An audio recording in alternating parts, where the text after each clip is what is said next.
ჩვენ მოვედით იერუსალიმის საპატრიარქოს ქუჩაზე.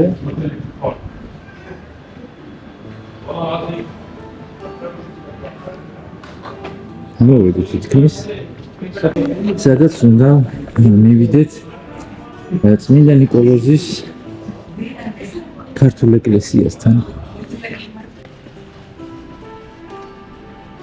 აი, ჩვენ უკვე მოვედით ეს ისევე იერუსალიმის საპატრიარქოს ტერიტორიაა და ჩვენ აი აქ არის მუზეუმი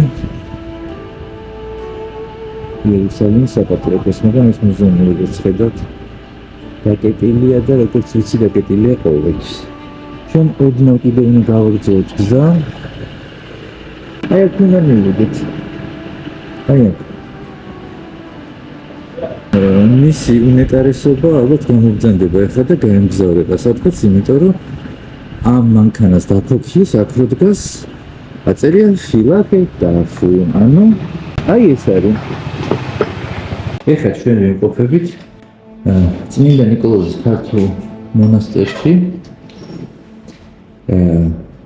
ძალიან დიდი ტერიტორია ეკავა ამ მონასტერს.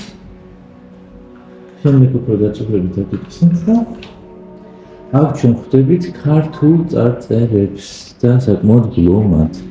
აი სამწუხაროდ ნახეთ ახლა უცებ გაჩვენეთ აი აქაც კი ქართული წარწერებია, აი.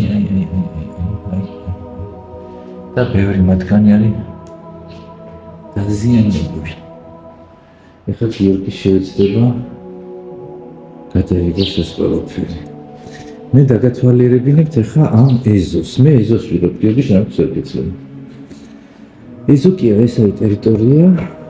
ნახეთ ეს მონასტრის ტერიტორია, სადაც შემდეგ უკვე დღევანდელ დღეს ეს სადაც კელიები იყო, ხო, სენაკები ცხოვრობდნენ.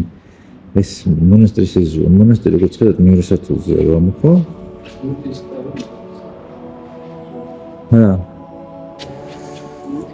ეს ფართობები ახლა არის ასე ვთქვათ, გაქირავებული, რითიც ცხოვრობს იერუსალიმის ეკლესია. რადგან ეს მონასტრები აღარ არის ისეთი, როგორც იყო.